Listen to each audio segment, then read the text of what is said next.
et bon réveil. À la une de l'actualité, ce matin, l'intifada des couteaux continue de sévir en Israël. Un soldat a été poignardé à mort hier dans une station-service. Les attentats qui durent depuis 2 mois ont fait 23 victimes en Israël. Et puis, ce pourrait être une avancée majeure dans l'enquête sur les attentats de Paris. Une ceinture d'explosifs a été retrouvée dans une poubelle à Montrouge hier. Elle pourrait être celle de Salah Abdeslam, le suspect numéro 1, toujours en fuite. En Belgique, la police reste sur les dents pour le retrouver. L'état d'alerte maximal est maintenu. Pas d'école, pas de métro ce mardi, mais ils rouvriront progressivement dès demain. François Hollande, lui, poursuit son offensive diplomatique. Après une rencontre avec David Cameron hier, il s'envole pour Washington et sera reçu dans la journée par Barack Obama. Enfin, dans une mesure rarissime, la garde à vue du logeur des terroristes de Saint-Denis a été prolongée pour une 6e journée hier. Jawad Ben Daoud, chef de rue, est décrit comme un homme violent et dangereux.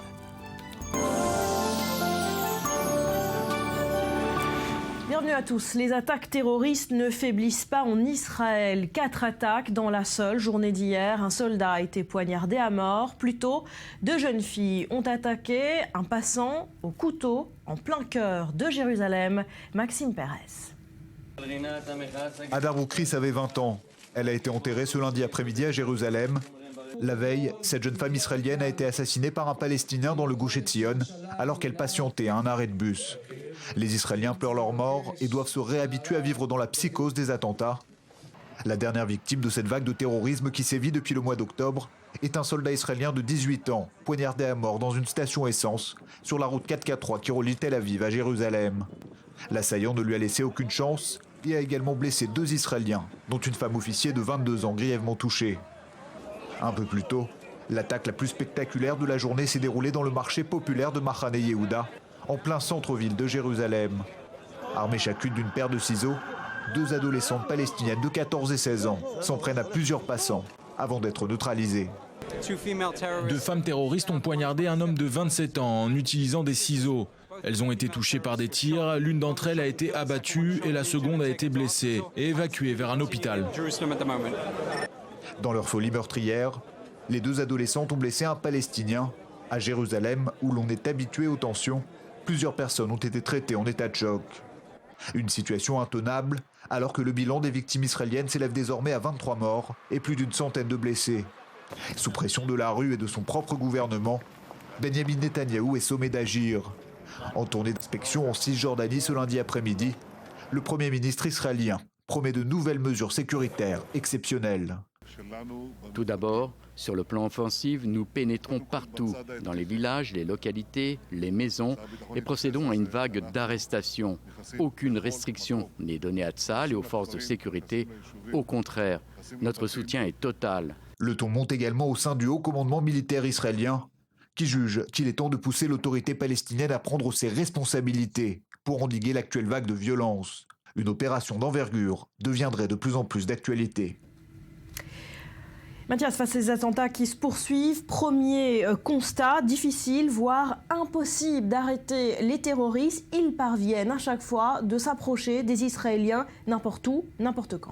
Alors, 4 attentats hier, Barbara, dont 3 attaques au couteau dans 4 endroits différents. Chaque fois, c'est le même scénario, des Palestiniens qui s'approchent le plus possible de leurs victimes pour causer le plus de dégâts. Et à chaque fois, c'est une histoire presque à 2 reprises sur les 4. C'est une histoire de famille, puisque à 2 fois sur la route 443 et à Jérusalem, les membres de leur famille responsables d'une attaque terroriste. Et c'est la raison pour laquelle, d'ailleurs, Israël a décidé d'agir, non pas pour éliminer cette vague de violence, mais surtout pour l'enrayer. On parle d'établir une liste de familles à problème, que ce soit dans les quartiers palestiniens de Jérusalem et en Cisjordanie, mais également, pourquoi pas, expulser les familles, ces familles à risque, dont les parents ou les frères auraient pu être au courant des actes des leurs, et vers la bande de Gaza, comme si Israël finalement revenait, Barbara, 10 ans plus tôt, au cœur de la 2e intifada.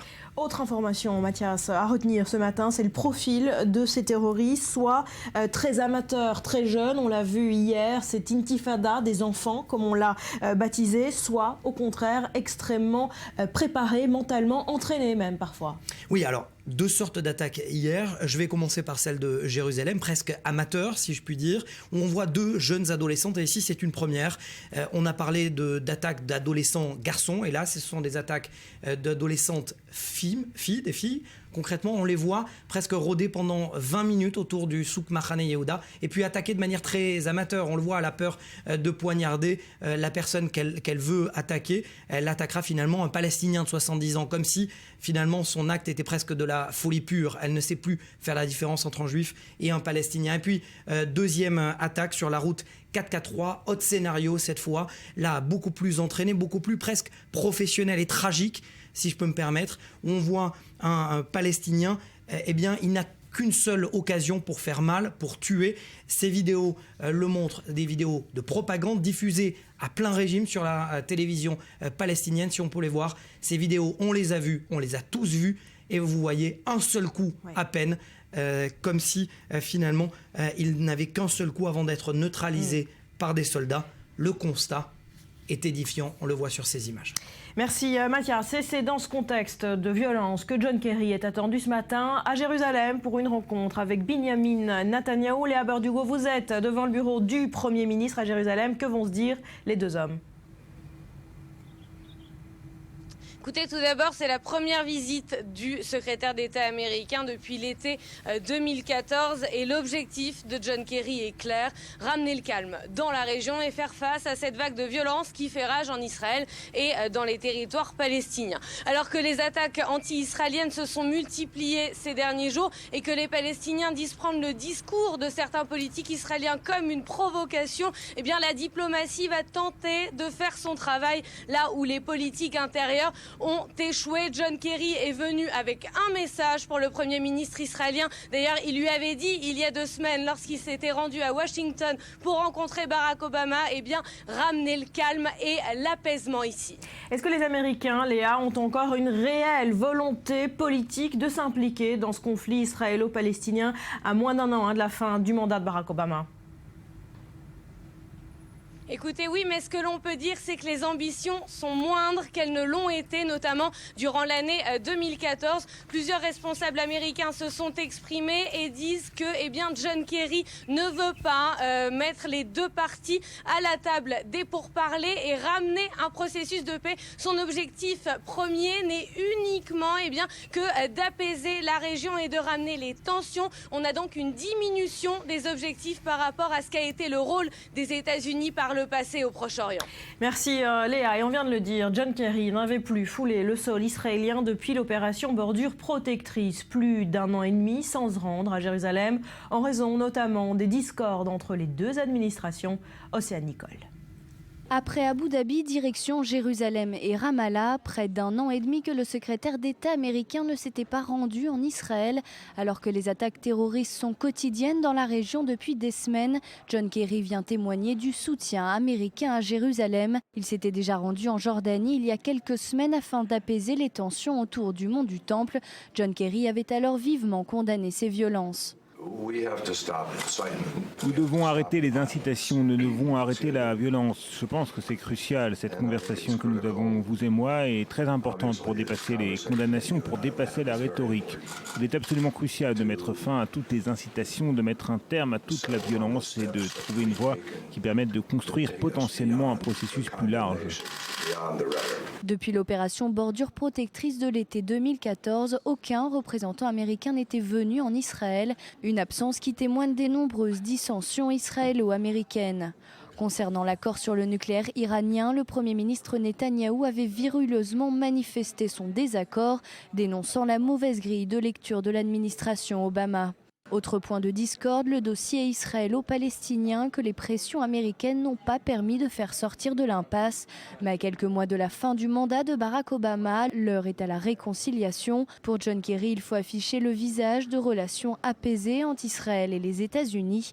Il y a quelques semaines, le secrétaire d'État américain a d'ailleurs précisé ne plus avoir d'espoir à court terme d'une reprise des discussions entre Jérusalem et Ramallah. Voilà, probablement nouvel attentat en Israël, cette fois en Samarie, un carrefour extrêmement fréquenté où ont déjà eu lieu plusieurs attaques terroristes. On parle cette fois, ce matin, il y a quelques minutes, d'un attentat à la voiture bélier. Il y aurait sur place au moins 3 blessés. Voilà l'information, on vient de tomber. Plus de détails, évidemment, dans quelques instants. Israël ne faiblit pas. Nouvelle attaque ce matin à la voiture bélier au nord de Naplouse, en Cisjordanie. Mathias, 3 blessés, ce sont des soldats. Oui, ce sont 2 soldats et un policier de la police des frontières. Ça se passe toujours dans ce carrefour de Tapouar, carrefour stratégique, névralgique, placé entre Tel Aviv et les grandes villes palestiniennes de Naplouse et de Jenin, au nord de la Cisjordanie. C'est un carrefour stratégique parce que se mêlent énormément et les voitures des résidents des implantations juives, mais également les voitures des Palestiniens. Et le mode opératoire est le même. Il suffit de quelques secondes à un Palestinien pour accélérer et tenter de renverser. Cette fois-ci, eh bien, son acte entre guillemets, n'a pas réussi, tout simplement parce qu'il a blessé de manière modérée les forces de sécurité israéliennes. Ce dernier a été, vous le voyez sur ces images, des images qui nous parviennent à l'instant du terrain, prises à l'instant il y a quelques minutes, et le terroriste a été neutralisé par balle, mais il est modérément blessé. Alors, on le voit sur ces images qui ont été tournées il y a quelques instants à peine. C'est un carrefour, vous le disiez, extrêmement fréquenté. C'est un carrefour qui a déjà été le théâtre de plusieurs attaques. Quasiment une fois tous les 2 jours, il y a une attaque sur ce carrefour, que ce soit à l'arme blanche ou alors sous forme de voiture bélier. On a également eu le scooter bélier dernièrement, où 2 Palestiniens étaient arrivés à bord d'un scooter et en étaient descendus. Ils avaient tenté de poignarder la police des frontières. Ils avaient été immédiatement abattus. On le comprend bien, c'est un carrefour particulièrement stratégique. Voilà pour ces images qui nous parviennent quasi en direct. L'intifada des couteaux, cette spirale de violence continue donc de sévir en Israël. Hier, c'est un soldat qui a été poignardé à mort dans une station-service. Les attentats qui durent depuis 2 mois ont fait en tout 23 victimes en Israël. Maxime Pérez. Hadar Boukris avait 20 ans. Elle a été enterrée ce lundi après-midi à Jérusalem. La veille, cette jeune femme israélienne a été assassinée par un Palestinien dans le Gush Etzion, alors qu'elle patientait à un arrêt de bus. Les Israéliens pleurent leur mort et doivent se réhabituer à vivre dans la psychose des attentats. La dernière victime de cette vague de terrorisme qui sévit depuis le mois d'octobre est un soldat israélien de 18 ans, poignardé à mort dans une station essence sur la route 443 qui relie Tel Aviv à Jérusalem. L'assaillant ne lui a laissé aucune chance et a également blessé 2 Israéliens, dont une femme officier de 22 ans grièvement touchée. Un peu plus tôt, l'attaque la plus spectaculaire de la journée s'est déroulée dans le marché populaire de Machane Yehuda, en plein centre-ville de Jérusalem. Armées chacune d'une paire de ciseaux, 2 adolescentes palestiniennes de 14 et 16 ans s'en prennent à plusieurs passants avant d'être neutralisées. 2 femmes terroristes ont poignardé un homme de 27 ans en utilisant des ciseaux. Elles ont été touchées par des tirs, l'une d'entre elles a été abattue et la seconde a été blessée et évacuée vers un hôpital. Dans leur folie meurtrière, les 2 adolescentes ont blessé un Palestinien. À Jérusalem, où l'on est habitué aux tensions, plusieurs personnes ont été traitées en état de choc. Une situation intenable, alors que le bilan des victimes israéliennes s'élève désormais à 23 morts et plus d'une centaine de blessés. Sous pression de la rue et de son propre gouvernement, Benjamin Netanyahou est sommé d'agir. En tournée d'inspection en Cisjordanie ce lundi après-midi, le Premier ministre israélien promet de nouvelles mesures sécuritaires exceptionnelles. Tout d'abord, sur le plan offensif, nous pénétrons partout, dans les villages, les localités, les maisons, et procédons à une vague d'arrestations. Aucune restriction n'est donnée à Tsahal et aux forces de sécurité. Au contraire, notre soutien est total. Le ton monte également au sein du haut commandement militaire israélien, qui juge qu'il est temps de pousser l'autorité palestinienne à prendre ses responsabilités pour endiguer l'actuelle vague de violence. Une opération d'envergure deviendrait de plus en plus d'actualité. Oui. Mathias, cette vague d'attentats, c'est aussi, vous nous l'apprenez ce matin, une histoire de famille. Oui, en fait, on l'a appris hier dans la soirée. 2 attentats. Tout d'abord, je vais commencer par celui de l'attentat de la route 443, où un Palestinien, vous allez le voir, ce dernier vraiment est en train de prier sur la tombe de son cousin. Et ce dernier était un terroriste déjà ayant commis un attentat sur cette même station essence quelques mois plus tôt. Et donc, finalement, comme si l'histoire avait été écrite, écrite. On va voir dans quelques instants où il prie sur la tombe tout simplement de son cousin. Il avait prévenu sur la toile, sur Facebook, qu'il allait passer à l'acte. Et donc, voilà pour ce premier cas. Cette attaque d'hier après-midi, voici le terroriste. Une attaque mortelle. Voilà, ce dernier qui prie sur la tombe où il a donc tué un soldat par un coup de couteau. Deuxième cas. Le monde entier a vu ces images, deux jeunes adolescentes palestiniennes originaires du camp de réfugiés de Kalandia au nord de Jérusalem. Les voici. Elles déambulent pendant plus de 20 minutes autour du souk du Mahane Yehuda avec leur cartable. Elles viennent de sortir de l'école et elles cherchent leur proie, tout simplement. Et dans un acte de folie pure, elles poignardent un passant qui s'avère être un Palestinien âgé de 70 ans. Et on va le voir également sur ces images, voilà l'attentat. Et on l'a appris hier, ces dernières, l'une d'entre elles en tout cas, était la cousine d'un terroriste des forces des Tanzim, de la branche armée des Tanzim du Fatah. Elle avait elle aussi commandité son acte sur Facebook la veille. Voilà, cette vague de violence, je vous le disais, ne faiblit pas, bien au contraire. Elle a démarré il y a 2 mois déjà et le bilan est conséquent. On en est désormais à 23 morts, Cyril, et des dizaines de blessés. Oui, en 2 mois, le terrorisme palestinien, Barbara, a coûté la vie donc à 23 Israéliens, fait plus de 192 blessés.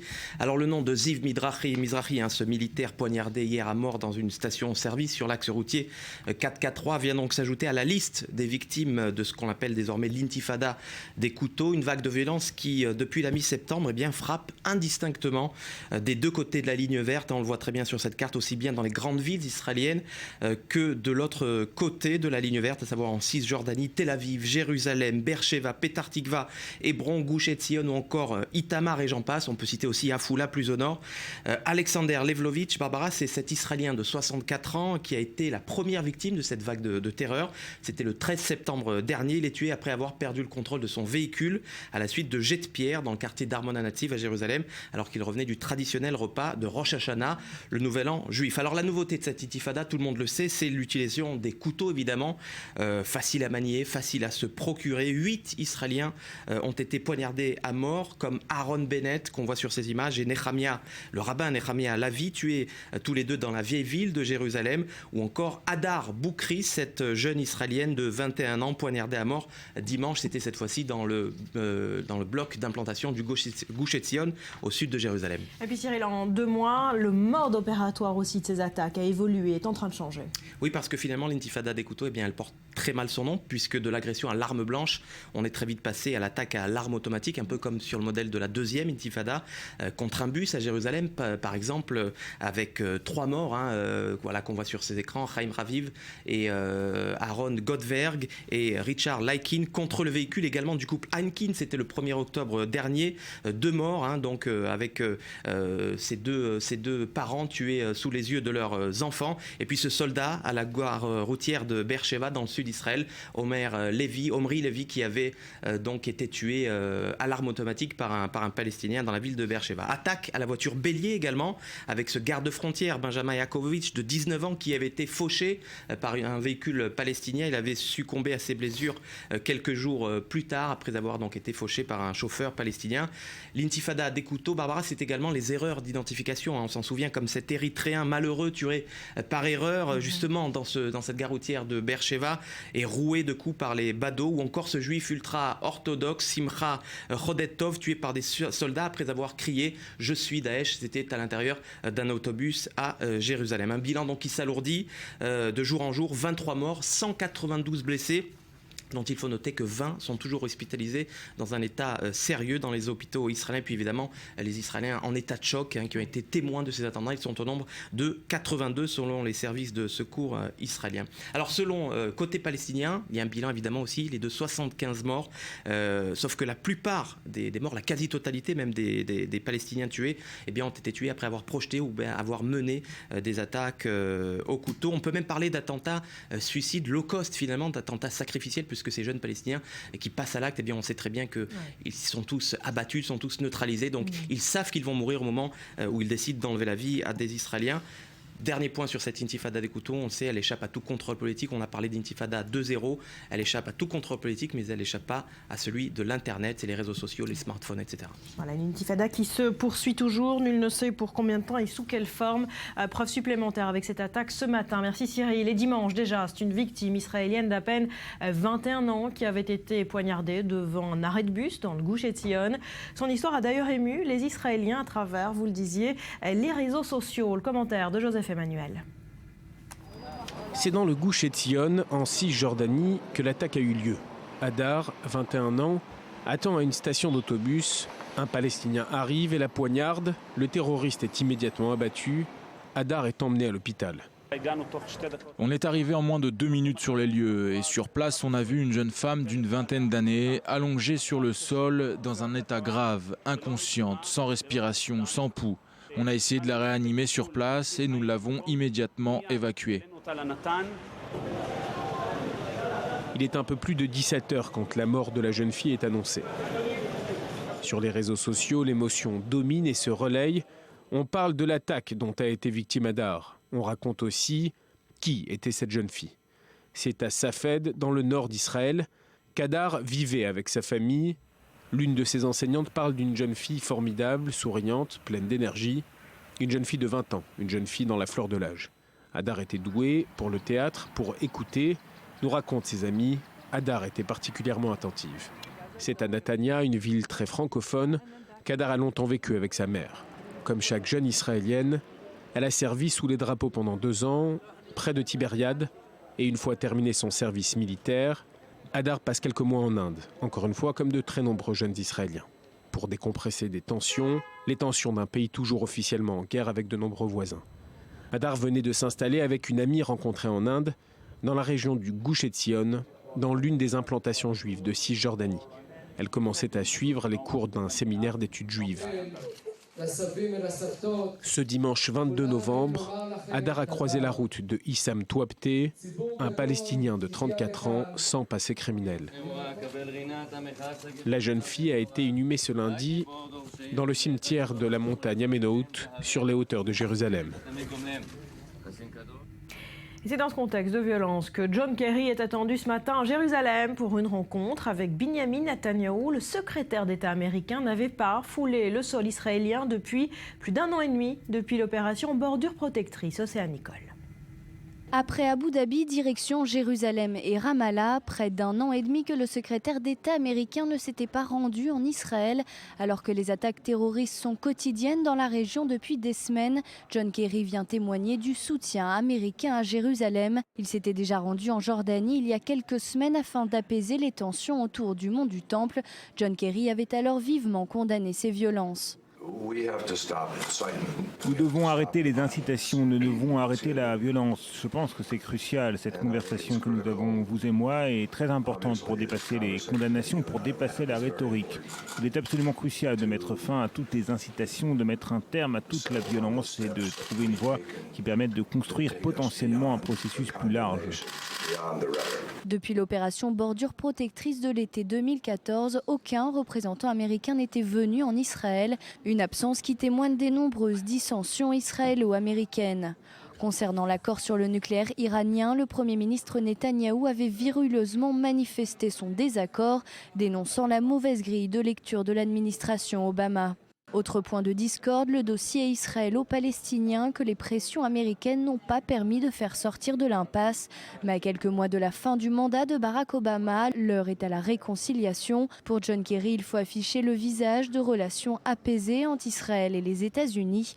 Il y a quelques semaines, le secrétaire d'État américain a d'ailleurs précisé ne plus avoir d'espoir à court terme d'une reprise des discussions entre Jérusalem et Ramallah. Léa Berdugon vous retrouve à Jérusalem devant le cabinet du Premier ministre. John Kerry est donc attendu dans un peu plus de 30 minutes sur place. Que vont pouvoir faire les Américains concrètement pour stopper cette vague de violence ? Écoutez, en tout cas, les objectifs sont moindres qu'ils n'ont pu l'être par le passé. On a entendu de nombreux responsables américains qui se sont exprimés. Eh bien, pour eux, il n'est pas question de remettre les deux parties à la table des négociations et d'engager une nouvelle fois un processus de paix. Mais il s'agit bien d'agir concrètement et de façon circonscrite, eh bien, pour calmer le jeu, pour apaiser les tensions. John Kerry va dire à Benjamin Netanyahou une nouvelle fois ce qu'il a pu lui dire il y a 2 semaines lors de sa visite à Washington, eh bien qu'il faut prendre des mesures concrètes pour apaiser la situation, pour garantir l'accès aux lieux saints et qu'il faut également mettre fin aux provocations. C'est ce qu'il compte dire à Mahmoud Abbas également à Ramallah qu'il va rencontrer dans l'après-midi. Merci Léa depuis Jérusalem. On se quitte pour un nouveau journal juste après dans le Morning en ces temps difficiles.